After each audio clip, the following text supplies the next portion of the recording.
Parte 11. Despiértate tú que duermes, y levántate de los muertos, y te alumbrará Cristo. En Salmo 51, 17 leemos: Los sacrificios de Dios son el espíritu quebrantado. Al corazón contrito y humillado no despreciarás tú, oh Dios. Solo si una persona experimentó este quebrantamiento ante Dios, puede llegar al nuevo nacimiento.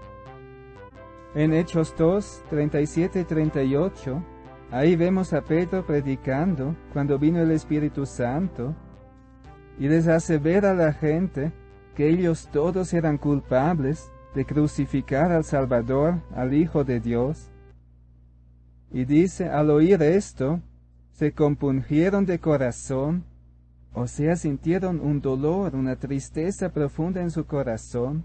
Ahí sucedió la convicción del pecado. Y dijeron a Pedro y a los otros apóstoles: Varones hermanos, ¿qué haremos? Pedro les dijo: Arrepentíos, y bautícese cada uno de vosotros en el nombre de Jesucristo para perdón de los pecados, y recibiréis el don del Espíritu Santo. Algo muy similar vemos en Hechos 16, 30 y 31, donde Pablo y Silas están en la cárcel en Filipos, y a medianoche Dios manda un temblor, y el carcelero asustado quiere matarse, pero Pablo y Silas le llaman y dicen: No te hagas nada, estamos todos aquí. Y entonces este carcelero también les pregunta: Señores, ¿qué debo hacer para ser salvo? Y ellos dijeron: Cree en el Señor Jesucristo, y serás salvo, tú y tu casa. Y después leemos que este carcelero, en esta misma noche fue bautizado, él y toda su familia. En estos pasajes que hemos leído, vemos entonces estos pasos: el arrepentimiento, la fe en Jesucristo, el bautismo, y recibirán el Espíritu Santo. Y podemos añadir a esto lo que dice el Señor en Mateo 16, 24 y 25. Si alguien quiere venir en pos de mí, niéguese a sí mismo y tome su cruz y sígame, porque todo el que quiera salvar su vida la perderá, y todo el que pierda su vida por causa de mí la hallará. Ahí vemos que también es necesario una entrega y sumisión completa a Jesucristo. Estos pasos que hemos visto en el Nuevo Testamento son una unidad y suceden juntos: el arrepentimiento, la fe, la sumisión a Cristo, el bautismo y recibir el Espíritu Santo. Todo esto junto podemos llamar la conversión. Hoy en día, en nuestra experiencia, muchas veces estos pasos están separados.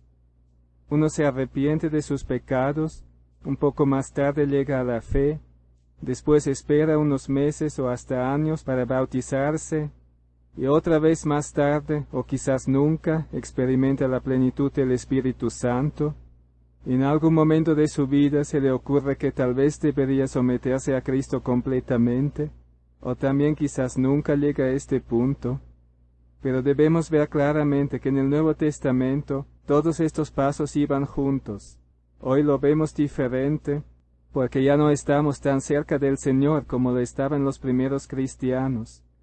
Pero ahí había siempre un cambio muy radical entre la vida antigua y la vida nueva en Cristo, donde uno se arrepentía, dejaba atrás el pecado, se entregaba completamente a Cristo con toda su fe, y en ese mismo momento también se bautizaban y recibían el Espíritu Santo.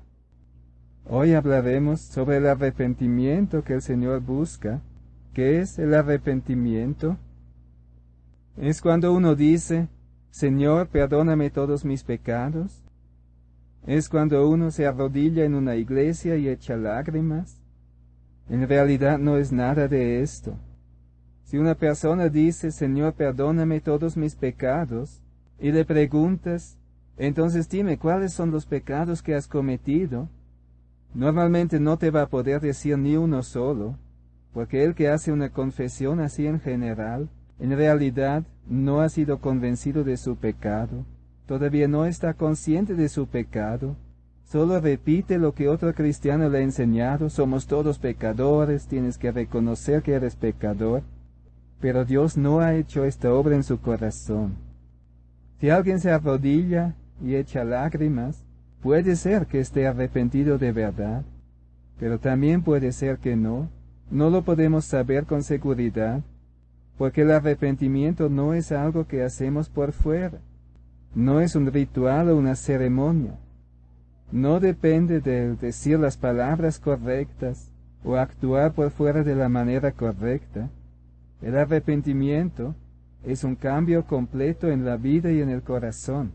Entonces aun las lágrimas no son ninguna señal segura del arrepentimiento, y aun el confesar un pecado y pedir perdón todavía no es una señal segura del arrepentimiento. La verdadera tristeza, según Dios, es cuando tú estás triste porque te has dado cuenta de que tu pecado ofende a Dios, y que Dios está triste y ofendido por tu culpa, y que tú necesitas restaurar la honra de Dios.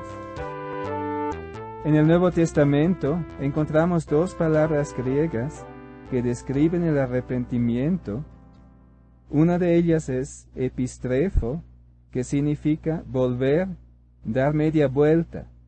Aquí podemos imaginarnos una persona que está caminando en la dirección equivocada, está caminando hacia un abismo, y cuando se da cuenta de que está mal, se para, da media vuelta y camina en la dirección opuesta. Entonces, no solo está diciendo: Señor, perdona mis pecados, sino está empezando a actuar de manera diferente.